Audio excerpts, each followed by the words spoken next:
So you're new to Genshin, you've been doing some 10 pulls on the current weapon banner in its last day or so, and you get Dragon's Bane. So in this video, we're going to look at this weapon, look at its stats, what it does, and who it can be good for. So it does get up Elemental Mastery as its main stat. This one is level 60 and level R5. Bane of Flame and Water increases damage against opponents affected by Hydro or Pyro by 36%. I believe at R1 it is 18%. So we are going to use Yao Yao to demonstrate how this weapon works. So first we are just going to hit some enemies with it to see what the regular damage is. That was a crit 328. So we're looking at like 353 on the first one. 328, 217, 228. So lower 300s into the 200s some. We're going to ignore the crits for right now. And we are then going to bring out Coco, hit everybody with Hydro, go back into it.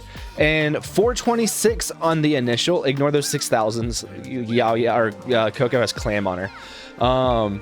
So now we're going up into the 400s with the second hit being in the high 300s instead of the high 200s.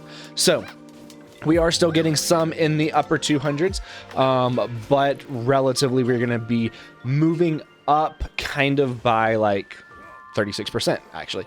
So roughly a third of the damage, right? So the original damage is 300, a third of that's 100. So add roughly 100 onto it. It can work with certain reactions. And what I mean by that is it cannot work in like bloom reactions. So if we were to create blooms and we were to let them explode, it's not going to increase the damage of the bloom reaction. There are reactions that it can affect, but we are going to get into that in a little bit. So now we're going to look at some characters that this weapon can be good on. First, we do have Yao Yao, specifically Bloom Yao Yao. Not so much for the passive, more so for the elemental mastery, right? I'm currently building Yao Yao out to go into a Nilou Bountiful Core team, and this is going to really help get her elemental mastery up for creating those blooms. It's going to get up a lot of elemental mastery on this weapon versus some other elemental mastery polearms. So this weapon is great. One, it looks good on Yao Yao. I feel like the design really kind of fits Yao Yao, being from Leeway. Two, it's going to be very, very good specifically in a Bloom team, specifically even further than that, a Nilou Bountiful Core team. If I don't need her to heal as much, I'm going to use this weapon on her. Next is going to be Thoma, especially in a Burgeon team. This weapon is going to give Thoma a lot of elemental mastery, more than Kitai and Cross Spear. It is also going to allow him on his skill to, whenever you hit the enemy with your skill, it is going to work with the passive if they have Pyro on them. Now, typically in a Burgeon team, you don't want the enemies affected by a Pyro. So it's going to be kind of a similar thing with Yao Yao, where you're not going to be able to use the passive as well, but you really, really want the elemental mastery, specifically on Burgeon. Next, we have Raiden, specifically in a Hyper Bloom team. We're going to cover all the blooms first, I guess. This is going to get Raiden's elemental mastery up super, super high. So if you're using Raiden specifically for triggering Hyper Blooms, this is going to be a phenomenal weapon for her because of the amount of elemental mastery that you're going to get. You don't really care about using her burst on it. You really are going to be using her skill to trigger the Hyper Blooms. So this is going to be a very, very good weapon for specifically Hyper Bloom Raiden Shogun. Now to get into some characters that can use it more than just in bloom reactions, we have Xiangling.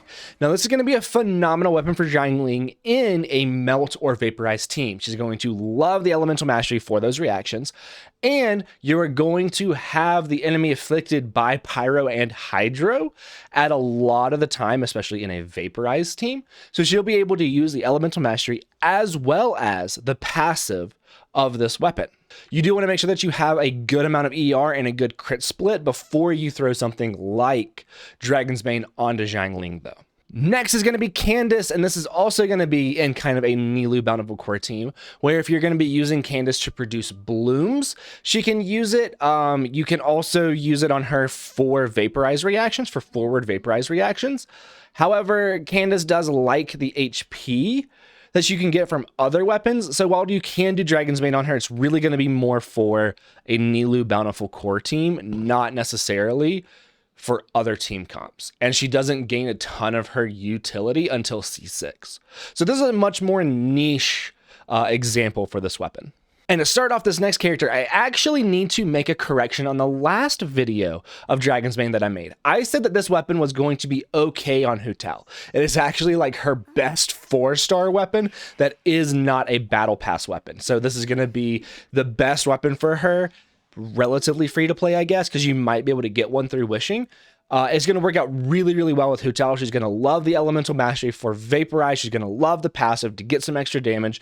Even though you want to build her HP, this is going to outperform like Black Tassel, or it should outperform Black Tassel if you're using her for vaporize. So this is actually a phenomenal weapon for Hu Tao. And in the original video, I did not say that. So correction time. That is going to be it for this video. If you have any questions, do be sure to leave it down in the comments. Myself or somebody else will be sure to answer it, and I'll see you in the next one.